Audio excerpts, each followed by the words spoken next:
If you're lost, struggling in life right now, you've stumbled across the right video. I was addicted to weed, addicted to partying.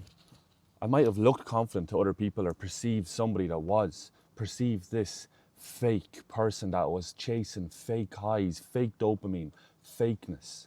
I have experienced the lows. That's why I know that you can go from rock bottom. And I'm not saying to the top. I'm saying to AirPods in my hands. I'm saying to making your way to the top. Quitting weed was one of the best things I've done in my life because my eyes only started to open when I stopped smoking weed. And you don't realize how much of a hold this shit has on you until the time comes where you've actually given up smoking weed. And I felt so bad about myself for such a long time. Wanted to give it up for such a long time. And eventually one day it clicked. But I'm going to tell you how it clicked, why it clicked, and the timing. Everything is God's timing. You have to trust in God's divine timing. He will, when the time is right, open the correct doors for you, but won't do any of this without you closing some doors. You have to have the power to close some doors yourself. God doesn't just come down and work all his miracles for you and let you just sit back, enjoy the ride, like putting a Tesla on autopilot. That's not how God works. He wants you to find salvation in him. But for him to work his true powers, you have to close some doors yourself. When I was about 19, I started to smoke weed heavily. And when I look back, it was all for a reason. That time period allowed me to get experience and really isolated me, sent me down a bad path.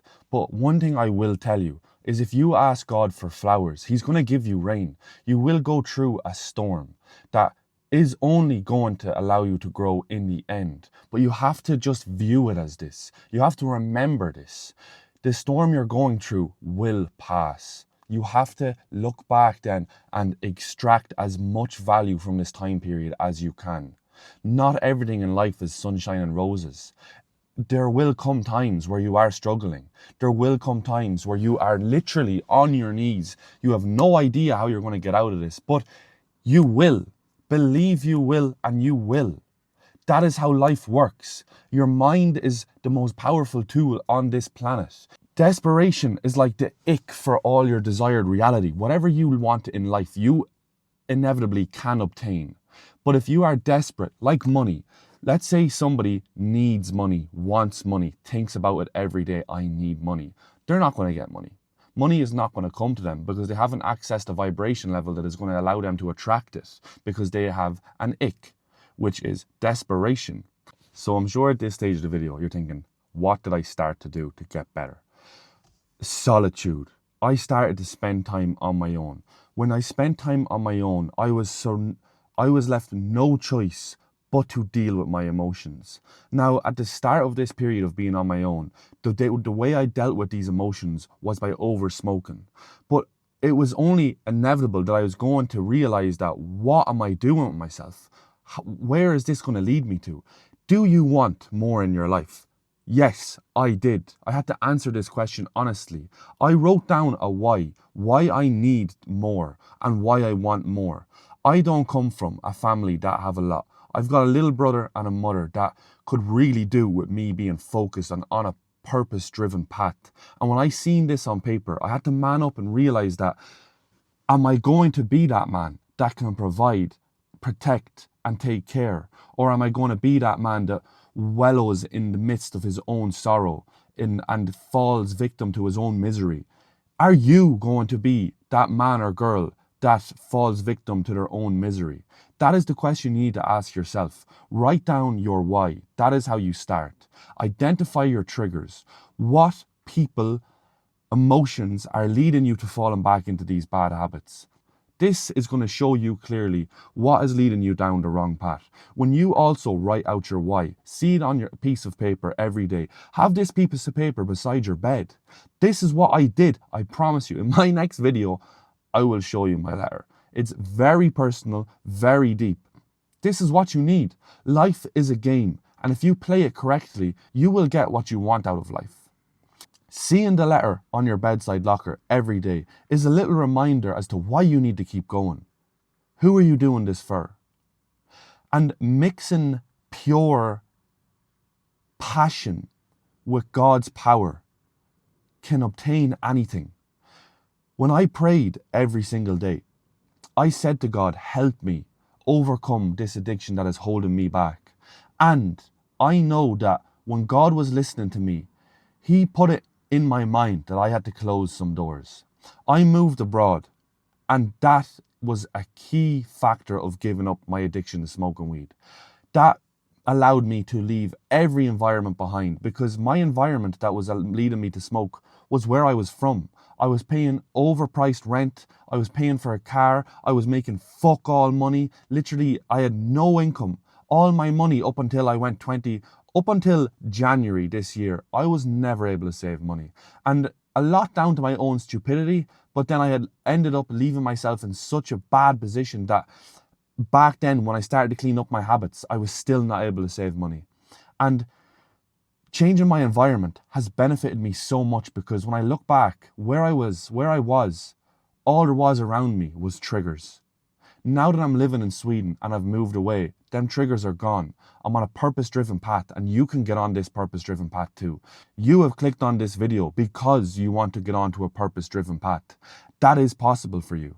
Identify your triggers, write down your why, and believe that God wants more for you. You want more for you. Anything that you want in this life is possible. Start today. Start today at implementing little things and praying to God to help you, to show you, to give you the power, the courage, and the strength. There is not a day this year without failure that in my prayers to God I have not said, God, can you please give me the power, the courage, and the strength to be the best man I can be today? Take care of my family for me while I am abroad, while I am working daily to give them the life they deserve. These are things that you can implement into your life now. Start doing now.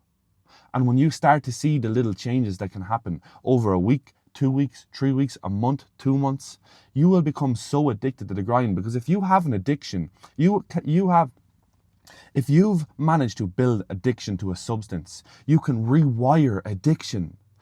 Addiction is wired into your brain, and you can literally hardwire addiction to something that's beneficial. I started posting videos on TikTok the day I stopped smoking weed. I now am 100 followers away from 10,000 on TikTok. And when I sit here and think about that, I'm like, oh my God, like this was all that was waiting for me when I closed that door. Imagine everything that's waiting for you when you close that door. And God finally sees you close a door He's wanted you to close. Do it for you. Do it for your family. In 6 months' time, where do you want to be? Who do you want to be? And imagine yourself now in 6 months' time if the way you're living stays the same. Sorrow, misery, doubt, depression, overthinking. Where do you want life to go? We only have one. Do you want to fall onto the purpose-driven path, or do you want to continue drifting? I don't know if you're aware of the term drifting, but I read a book called Outwitting the Devil by Napoleon Hill, and in my one-to-one calls with people, I literally set the weekly targets for them with this book. Outwitting the Devil by Napoleon Hill is the best book I have ever read in my life. It alerts you to how much the devil has control over the world we live in now, and how all these bad habits align with him, leading you to inevitably drift forever. There's a big difference between old literature and modern literature. A lot of modern day literature is written for profit. Old literature, like Napoleon Hill, for example, he wrote this with the idea that eventually people were going to read it. He didn't write it to get rich. He wrote the book brother, I can't even speak right now. He wrote the book to pass on knowledge that he had gained.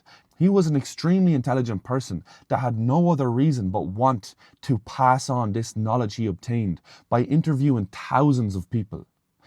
And this book is him interviewing the devil. And he extracts seriously valuable information from the devil that you need to see, that you need to read.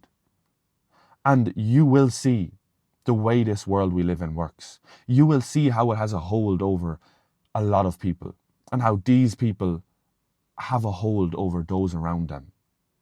Cut out those bad people. Cleanse your environment. Trust in God's divine process. Close the doors that are holding you back and watch your life transform.